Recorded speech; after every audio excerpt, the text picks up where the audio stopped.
They say the moor breathes, but it doesn't. It waits. I've seen many crimes, some cruel, some clever, but the kind that uses fear, that plays with legend, that's a different kind of evil. This story is one I've carried with me, quietly, for years. It happened in Devonshire, the great bleak moorlands of southwest England. There was a name, Baskerville, and there was a death. By the way, if you're listening to this story in the middle of the night or lying in a dark room or somewhere on your way home, leave a comment telling me where you are and what time it is. Also, don't forget to subscribe to the channel, so every time I tell a new story, you'll be the first to hear it, in the right place, at the right time. It began as many tales do, with an old story, one told in whispers by candlelight, long after the children had gone to sleep. A tale of a hound, not just any dog, a hound from hell. The legend spoke of Sir Hugo Baskerville, a man of wild temperament. Centuries ago, in a fit of rage and lust, he kidnapped a farmer's daughter and locked her in Baskerville Hall. She escaped. He pursued her across the moor. They found her body first, then his, torn apart by a creature no one could identify. Eyes burned red, fur black as coal. A hound, they said, sent from the underworld to punish his wickedness. The Baskervilles, after that, lived under shadow. Men of that line rarely died in peace. Most passed young, some violently. People talked. At the village inn, they avoided the name. On the moor, they carried charms. Still, when Sir Charles Baskerville took up residence, he laughed at the curse. He was older, kind, scientific, a man of habit and reason. He walked the same path each night before retiring, but one night he didn't return. They found his body by the yew alley, his face contorted, twisted in horror. There were no marks, no wounds, except footprints, not of a man, but of a giant dog, 20 yards away, deep in the damp soil, and then nothing. The coroner wrote down natural causes, but the man who found him, his friend, Dr. Mortimer, didn't believe it. He saw something else in that scene, something ancient. So he came to London, to see the one man he thought might believe him, a man I knew well, Sherlock Holmes. This wasn't my case at first. I didn't think there was a case at all. Just a frightened old doctor and a ghost story. But Holmes leaned forward, and that meant trouble. He asked for the old manuscript. It was yellowed, curled at the edges, with ink faded by time. Dr. Mortimer read it aloud. The tale of the Hound of the Baskervilles. Holmes listened, silent. He didn't scoff. He didn't smirk. He waited.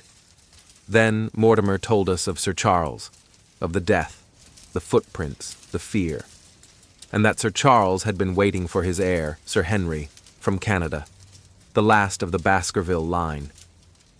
Holmes lit his pipe and stared out the window. "Watson," he said softly, "I think we should meet this heir." The next morning, Sir Henry arrived at the hotel, a confident man, young, fit. But something was already wrong. A note had been left at the hotel, pasted letters from newspapers. It warned him to stay away from the moor. And one of his boots had gone missing. Holmes was intrigued. "Someone," he said, "is watching him already.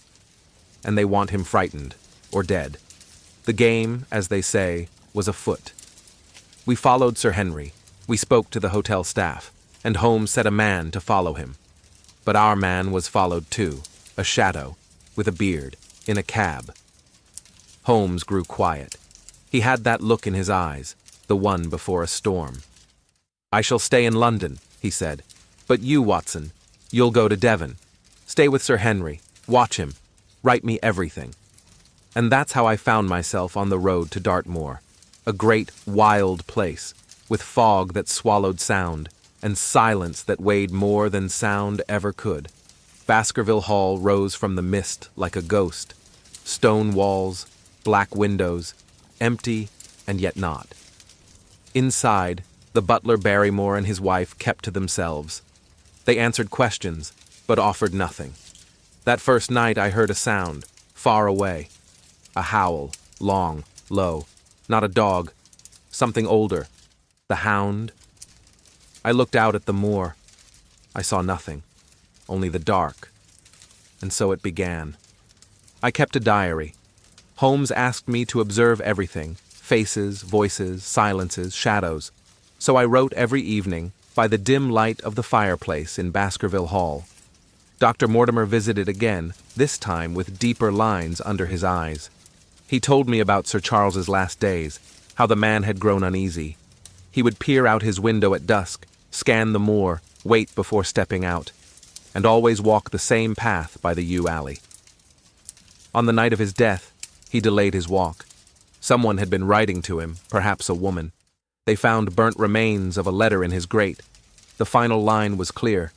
Please, please be at the gate by 10 o'clock. 10 o'clock, the exact hour he died. I pressed Mortimer about it, but he knew little more. Sir Charles, for all his friendliness, had become secretive toward the end. Superstition, they said. But superstition doesn't kill a man, does it? That night I took a walk with Sir Henry. The moor opened like a great black sea. Distant hills vanished into mist. Crows wheeled above. We spoke little, but just as we turned back, a cry rang out, high, shrill, inhuman, far away. We froze. Sir Henry whispered, "What was that?" I had no answer. The next morning I began to notice things. The Barrymores, especially the man, were uneasy. He'd linger at the upstairs window at night, looking out toward the moor. Once, I caught him with a candle in hand, making some kind of signal. I questioned him, but he gave little, said he was restless, said the moor soothed him. He lied, I could tell. Another visitor arrived soon after.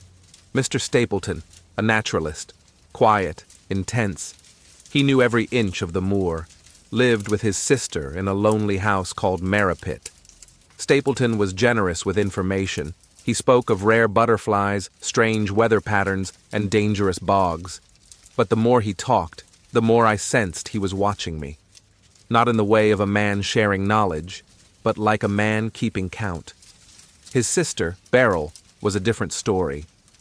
When she first met me, thinking I was Sir Henry, she grew pale. She pulled me aside. "Go back," she said. "Go back to London at once. You are in danger here." Then, seeing Stapleton approaching, she changed, polite, cold, as if the warning had never left her lips. Later that day, I walked alone. The moor was endless. I passed through Grimpen Mire, a place of hidden bogs where the ground could swallow a man whole. Then I saw something strange, footprints, not from any recent walk, but old, heavy, and leading nowhere. I kept returning to that cry in the night, so I questioned the local police. They told me a convict had escaped from Princetown Prison. Selden, a violent man. He was believed to be hiding on the moor, but no one dared search too far. They feared the hound more than the man. Still, the Barrymores seemed agitated. Finally, one night, I confronted them. I had seen Barrymore signaling again. He confessed. The convict, Selden, was his wife's brother. They had been feeding him, out of pity, in a hidden hut on the moor. I should have turned him in. But something stopped me. Maybe it was the look in the woman's eyes. Maybe it was the horror already hanging over the place, so I let it be. But I had to see for myself. I followed the path toward the hut. Fog clung to the ground like smoke. Thorns snagged my coat, and then I saw it. A flicker of movement. Someone was inside. But when I entered, it wasn't Selden. It was Holmes. He had been on the moor all along. He stood calmly, arms crossed, smiling just slightly. "I couldn't risk alerting them," he said. "Besides, you've done well, Watson. Better than I hoped." I asked him, "Why not tell me?" He replied simply, "If the enemy suspects we are watching, the game is lost." I asked what he had learned. He didn't answer right away. He turned toward the moor, then said, "There's no curse, Watson. Only a man. And a plan." We sat by the fire in that lonely hut. Holmes poured tea from a battered kettle, as if we were back in Baker Street. But the mood was different. No books, no bustling city below. Only silence, broken by the wind clawing at the stones. He began to speak, slowly. "There is a woman," he said. "Mrs. Beryl Stapleton. She is not Stapleton's sister." That struck me. All this time he had introduced her as such. Holmes continued. "She's his wife, Watson. Terrified of him. Watched constantly. But married to him nonetheless." He looked at me. "And that lie tells us everything." I remembered her warning, the fear in her eyes, the way her voice changed when Stapleton came near. "Why the deception?" I asked. "Because," Holmes said, "Stapleton is planning something, and he needs Sir Henry to trust them both. He's building a trap." Holmes had traced Stapleton's background. He was once a schoolmaster in Yorkshire. The school failed. He vanished. Then, years later, he appeared in Devon under a false name. He chose this place, this legend, this opportunity. And most importantly, Holmes said, he is a Baskerville himself. A distant relation. An heir. I stared at him. "But if Sir Henry dies?" "Exactly," Holmes said. "He inherits the estate." Holmes had seen a portrait in the hall of an old Baskerville ancestor. He compared the features to Stapleton. The match was uncanny. "But why the Hound?" I asked. Holmes leaned forward. "To frighten, to paralyze, to kill if necessary, but not just any hound. A real one, trained, starved, covered in phosphorus paint to glow in the dark." That explained the footprints, the cries, the fear that drove Sir Charles to death. "But why not strike sooner?" I said. "Why wait?" "Because," Holmes said, "he wanted to be certain. Sir Charles was old, already sick with heart trouble. The fear alone would do the job. But with Sir Henry, he would need the beast itself." We made a plan. Sir Henry would be bait. He would walk the same path as Sir Charles, alone, at night. Holmes would be watching, and so would I. Sir Henry agreed, though reluctantly. He trusted Holmes, even when he didn't fully understand. The evening came. The moor lay under a lid of black cloud, not a star in the sky. Sir Henry walked the yew alley, his pace steady, his shoulders tense. Holmes and I crouched on the hillside, pistols ready. Then we heard it, the howl, closer than ever. We saw it before we believed it. A monstrous hound, black, foaming, its eyes burning with a hellish light. It sprang from the fog like a demon. Sir Henry froze. The hound leapt. But Holmes fired. Once, twice. The beast staggered. I fired too. It collapsed. When we reached it, it was dead. A huge mastiff, painted with phosphorus, its lips drawn back in a snarl, its teeth stained with blood. Sir Henry had collapsed. Alive. Shaken. But not bitten. We got him back to the hall. Holmes stayed with him. I rode for the police, but by the time we returned, Stapleton was gone. We searched Merripit House. Empty. Then Holmes led us to the moor, to a path through Grimpen Mire. He would go there, Holmes said, thinking he alone could cross it safely. We found no body, only his boot, half sunk in the mire. The earth had swallowed him. Later we searched his home. In a locked room we found a skeleton of evidence, documents, forged papers, a marriage certificate, proof of the plan. And Mrs. Stapleton? We found her, bruised, traumatized. He had tied her up for days. She had tried to stop him, too late. Holmes handed everything to the authorities. The case legally was closed, but he said little afterward. I asked him what he felt. He only said, "Evil Watson is often mundane. The devil does not always wear horns. Sometimes he wears a butterfly net." Sir Henry never fully recovered. Not from the shock, not from the betrayal. Holmes and I stayed a few more days at Baskerville Hall. The moor had grown quiet, but the silence felt uneasy, as though it were holding its breath. Sir Henry tried to return to routine. He walked the grounds again, though not at night. His voice was softer, his gaze less sure. He kept asking one question. Did I almost die? Because of a story? And the answer, of course, was yes. Because that's what Stapleton had counted on. A legend, passed down through generations, used like a weapon. Holmes showed me Stapleton's maps, left behind in his study, detailed drawings of the mire. He had lived here long enough to memorize every safe patch of ground. He'd even marked locations, sight lines, timing, vantage points. A hunter's mind, a murderer's patience. What chilled me most, though, was the evidence of how far back the plan went. He had come to Dartmoor years before Sir Charles died. He had introduced himself slowly, built trust, built fear. Then, when Sir Charles's heart began to fail, he acted. The letters, the isolation, the hint of the hound. He didn't need the dog to touch him, just to wait and chase. Sir Charles ran, right into death. What made it more grotesque was the fact that Stapleton watched, hidden among the trees, his glowing beast behind him. And when Sir Charles fell, he called the dog back. Left no traces, just the myth. Holmes believed he had practiced. There were missing animals in the area, livestock, some say a few missing pets. He had trained the hound like a soldier, not just to attack, but to terrify. Then came Sir Henry. That's when Stapleton grew bold. He believed the myth could carry one more murder. He even thought Holmes had left town. But Holmes never left. He waited, he watched, and when he revealed himself, it wasn't to protect. It was to finish the game.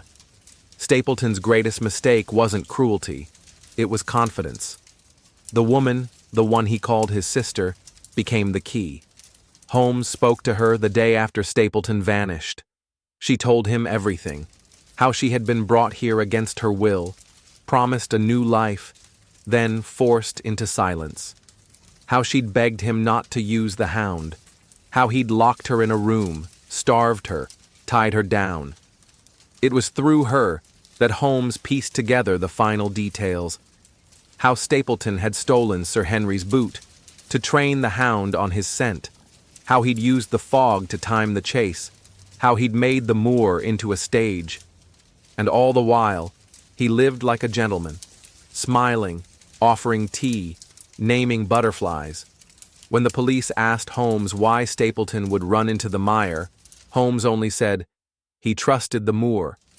He thought it would obey him. It did not. They never found the body. But a man doesn't last long in Grimpen Mire, not when the earth decides to keep you. After all was said, Holmes and I returned to London. The case was closed, but it left something behind. The public believed it was solved through science, and it was. But it was also solved through fear, understanding it, tracking it, using it against itself. Holmes was quiet for days, until one morning he turned to me and said, "There is nothing more deceptive than an obvious fact." I asked him if he believed in curses. He smiled faintly. "No," he said, "but I believe in men who believe in them." There's a moment, after a case ends, when the silence sets in, when the questions that weren't asked begin to echo louder than the ones that were. Sir Henry left for London soon after. He needed rest. The moor had left its mark on him, though no teeth had. Before he departed, Holmes and I shared one last walk through the grounds of Baskerville Hall. It was early morning, cold. Mist still clung to the grass like breath. "I wonder," I said, "if he'll ever come back."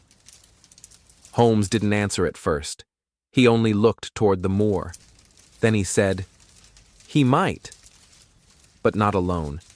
The hound was buried near the hall, not out of sympathy, but as a reminder, a mark that the story had lived and ended. Holmes had one final thread to pull.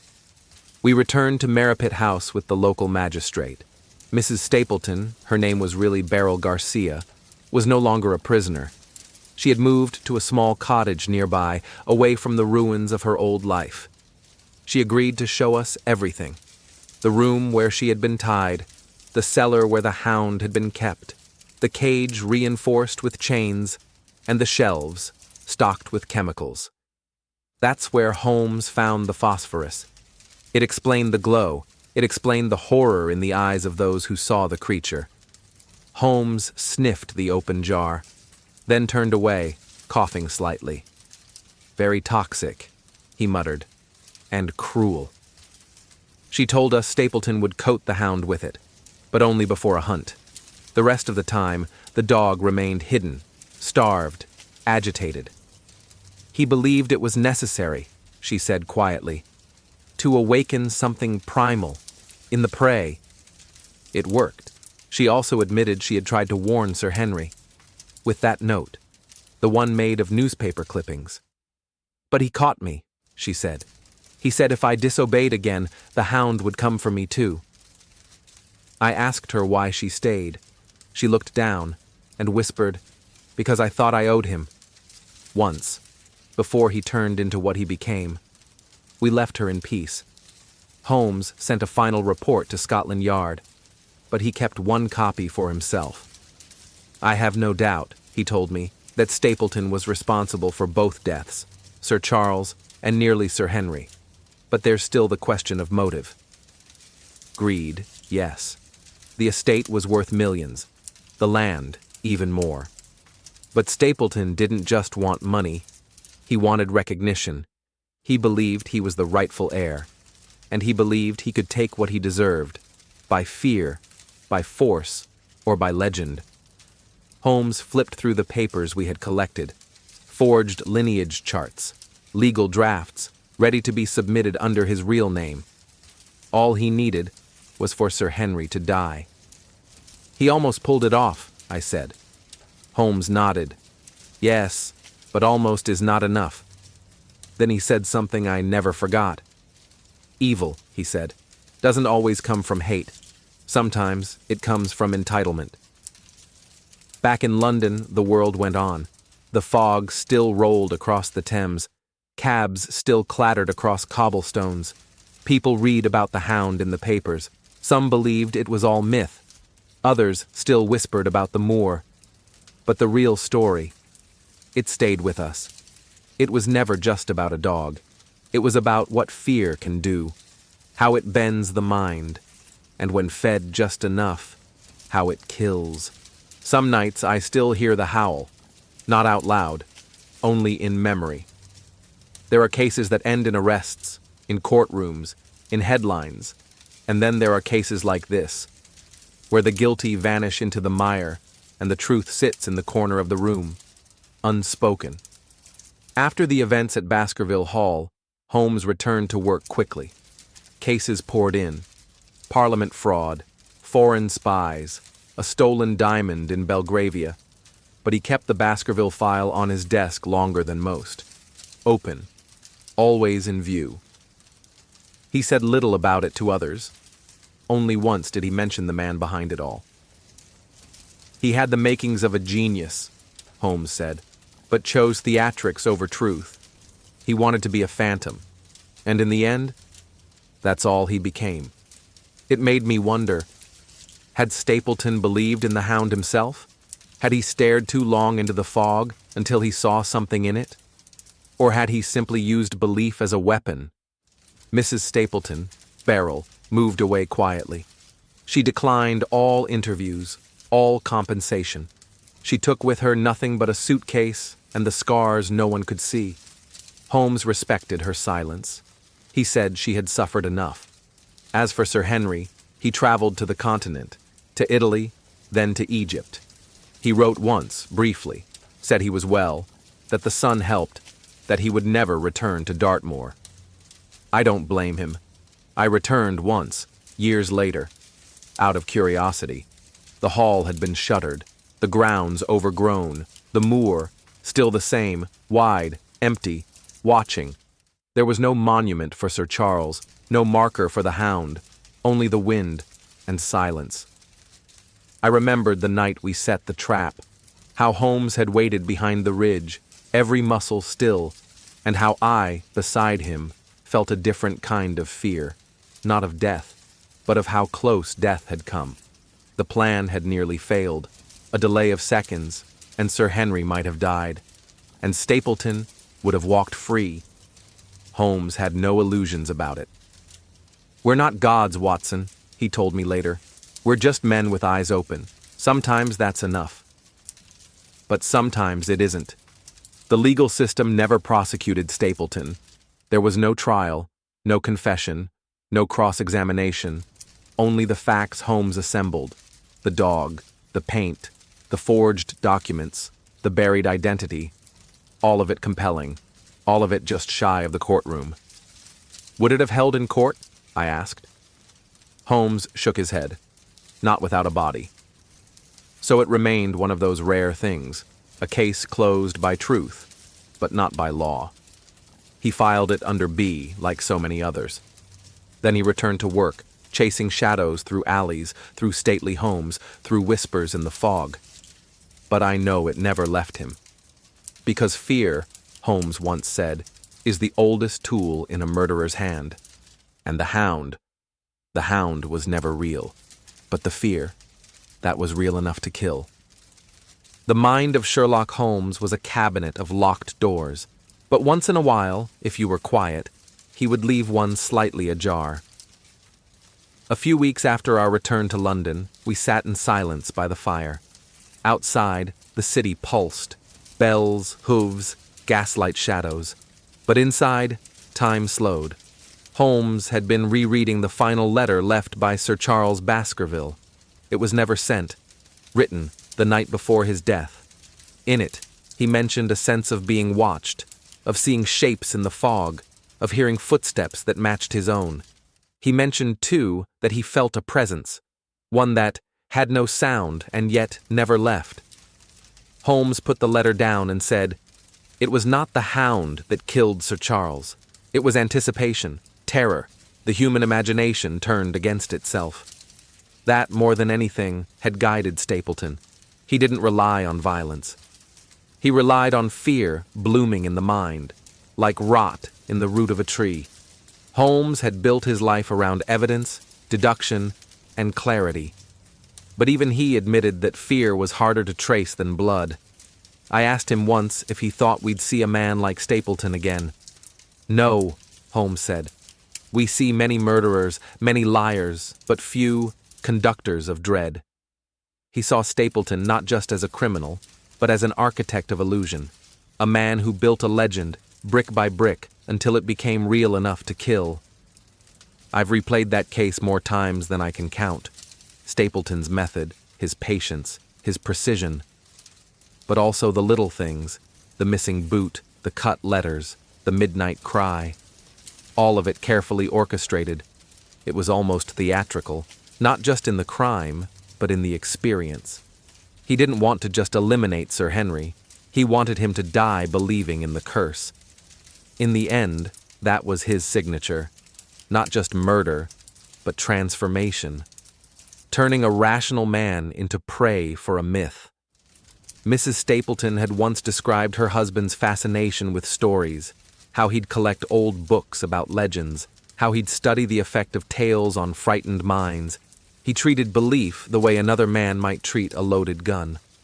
Holmes, for all his brilliance, didn't anticipate just how deeply Stapleton had manipulated the narrative, how thoroughly he'd absorbed the myth to cloak his intent. He didn't just wear a mask, Holmes said. He became the mask. And that was the key. Stapleton believed in the end that he was destined to inherit Baskerville Hall, that the land, the fortune, the title, they were his by right, and that the Hound, real or not, was simply a tool to restore what was owed. It wasn't madness. It was entitlement, distilled into cruelty. But his final act betrayed him. By retreating into Grimpen Mire, by trusting only himself, he confirmed what Holmes always said about such men. They believe the world is a stage built for their own endings, but the moor doesn't care who you are. It swallows all men the same. Sometimes I wonder, if Stapleton had escaped the mire, would he have tried again? Would the legend have continued? Twisted further, Passed to the next generation of fearful minds? Holmes didn't think so. He had one shot, he said, and he fired it. That's what made him so dangerous. He didn't rely on improvisation. He planned everything, down to the scream in the night, the fading trail, the delay between the howl and the strike. Holmes showed me the diary we found in Stapleton's study, mostly scientific notes, weather, soil, insect species. But in the back, in a different hand, were sketches of a hound, drawn again and again, its teeth exaggerated, its eyes hollow. The entries became darker, more obsessive. This wasn't just utility, Holmes said. He began to need the hound, not just for the plan, but for himself. I remember flipping through those pages in silence, seeing how the idea took root, grew like a fungus. It reminded me of the story Mortimer had read to us in London, The Curse of Hugo Baskerville. I asked Holmes if he thought Stapleton believed he was connected to Hugo in more than blood. Holmes didn't answer directly. He only said, "Some men don't believe in ghosts. They just try to become them." Back at 221B, we resumed our normal rhythm. Clients came and went. London's crimes, unlike those on the moor, moved quicker, sharper, cleaner. But the Baskerville file never left Holmes's shelf. He referenced it often, used it to warn of the dangers of narrative, how once a man controls the story, the facts start to obey him. That was the genius of Stapleton's plan. He didn't kill with the hound, he killed with context. He created a reality where fear became inevitable. Even when Holmes had no evidence, only suggestion, even when I doubted, Stapleton was counting on that doubt. I remember the night Holmes revealed his hiding place to me, the hut on the Tor. He had watched the moor for days, eating little, sleeping less. When I asked him why he didn't tell me sooner, he said, "Because I needed the truth untainted, even by your loyalty." It was the only time he apologized. Later, we revisited the route Stapleton had likely taken through Grimpen Mire. Holmes was methodical, mapping the known safe spots, the possible missteps. Eventually, we found what we were looking for, a bundle of reeds, a walking stick, and nearby, bones, human, half submerged. We didn't speak, not then. We simply stood and let the moor do the rest. There was no grave, no name etched in stone, just the earth, soft, slow, and final. In the weeks that followed, Holmes concluded his formal report. It was thorough, cautious. He presented it to Scotland Yard. They accepted it, mostly out of respect. But no charges were filed, because there was no living defendant, only a dead man's plan, and the ghost of a hound. Sometimes I wonder, if Stapleton had escaped the mire, would he have tried again? Would the legend have continued, twisted further, passed to the next generation of fearful minds? Holmes didn't think so. He had one shot, he said, and he fired it. That's what made him so dangerous. He didn't rely on improvisation. He planned everything, down to the scream in the night, the fading trail, the delay between the howl and the strike. Holmes showed me the diary we found in Stapleton's study, mostly scientific notes, weather, soil, insect species, but in the back, in a different hand, were sketches of a hound, drawn again and again, its teeth exaggerated, its eyes hollow. The entries became darker, more obsessive. This wasn't just utility, Holmes said. He began to need the hound, not just for the plan, but for himself. I remember flipping through those pages in silence, seeing how the idea took root, grew like a fungus. It reminded me of the story Mortimer had read to us in London, The Curse of Hugo Baskerville. I asked Holmes if he thought Stapleton believed he was connected to Hugo in more than blood. Holmes didn't answer directly. He only said, "Some men don't believe in ghosts. They just try to become them." Back at 221B, we resumed our normal rhythm. Clients came and went. London's crimes, unlike those on the moor, moved quicker, sharper, cleaner. But the Baskerville file never left Holmes's shelf. He referenced it often, used it to warn of the dangers of narrative. How once a man controls the story, the facts start to obey him. That was the genius of Stapleton's plan. He didn't kill with the Hound, he killed with context. He created a reality where fear became inevitable. Even when Holmes had no evidence, only suggestion, even when I doubted, Stapleton was counting on that doubt. I remember the night Holmes revealed his hiding place to me, the hut on the Tor. He had watched the moor for days, eating little, sleeping less.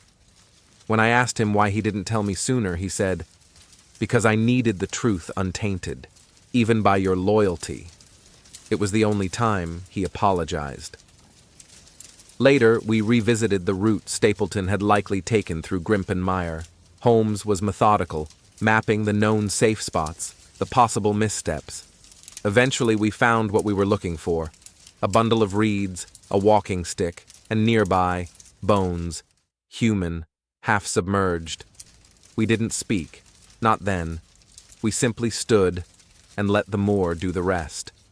There was no grave, no name etched in stone, just the earth, soft, slow, and final. In the weeks that followed, Holmes concluded his formal report. It was thorough, cautious. He presented it to Scotland Yard. They accepted it, mostly out of respect, but no charges were filed, because there was no living defendant, only a dead man's plan, and the ghost of a hound. Time passed, and with it, most memories fade. Even legends eventually turn into stories for tourists. But Dartmoor never really changed. The wind still howls through the heather, the mire still waits for feet too careless, and the fog still rolls in, quiet, thick, and full of silence. Years later I returned, alone. I had no reason to go except that something kept drawing me back. The kind of pull you can't explain. Not to others, not even to yourself. The hall had been sold to a distant cousin of Sir Henry, restored, painted, made to look less gloomy, the estate agent said. But no coat of paint could erase the moor. I stayed in a small inn near Grimpen. Locals still spoke of the Hound, now softened by time. Turned into folklore again. A beast with burning eyes. A nobleman's curse. A detective who outwitted the devil himself. But they didn't speak of Stapleton, not by name. They'd say the schoolmaster, or the man in the fog, and then go quiet. On my last evening, I visited the yew alley, where Sir Charles had died, where Sir Henry nearly joined him. The trees were older, so was I, but the path was still there, worn by time and memory. I stood still, listened. There was no hound, no howl, only wind. And in that silence I thought of Holmes, of how he had peeled back the mask of myth and found a man behind it. Not a beast, not a demon, just a man, with paper, glue, a cage, and a story he made others believe. As I turned to leave, I passed the old stone wall that once faced the moor. There, someone had etched a single word, faint and worn. Justice? A question, not an answer. And perhaps that's the only way these stories can end. Because truth, as Holmes always said, is not always tidy. It does not come in a clean confession. It does not bow before the law. Sometimes truth drowns in a bog. Sometimes it vanishes into fog. But it remains. In the paths we walk, in the shadows we cast, and in the names we remember or choose to forget. What truly haunts a place? Is it the crime, the myth, the whisper that something once happened here, something no one could fully explain? Holmes would say, it's none of these. He believed the thing that haunts most is belief itself, that once enough people accept a lie, it begins to live on its own. It becomes a shadow that moves when no one walks, a sound that lingers even after the scream has ended. The Hound of the Baskervilles was never real. But the fear it created, that was as real as the men it almost killed. It wasn't the teeth that mattered. It was the silence before the bite, the footsteps behind you when you know you're alone. And maybe that's why this story endures, because deep down, we all wonder, is there something out there, waiting in the dark? Or is it just the echo of our own thoughts chasing us? Stapleton believed he could control the myth, but the myth consumed him. Holmes believed in reason, but even he admitted, some shadows don't come from things, they come from us. So the next time you hear something late at night, a sound with no source, a shape in the mist, ask yourself, is it real, or is it just the story you've been told? And if you can't answer that, then maybe it doesn't matter. Thanks for listening. See you in the next video.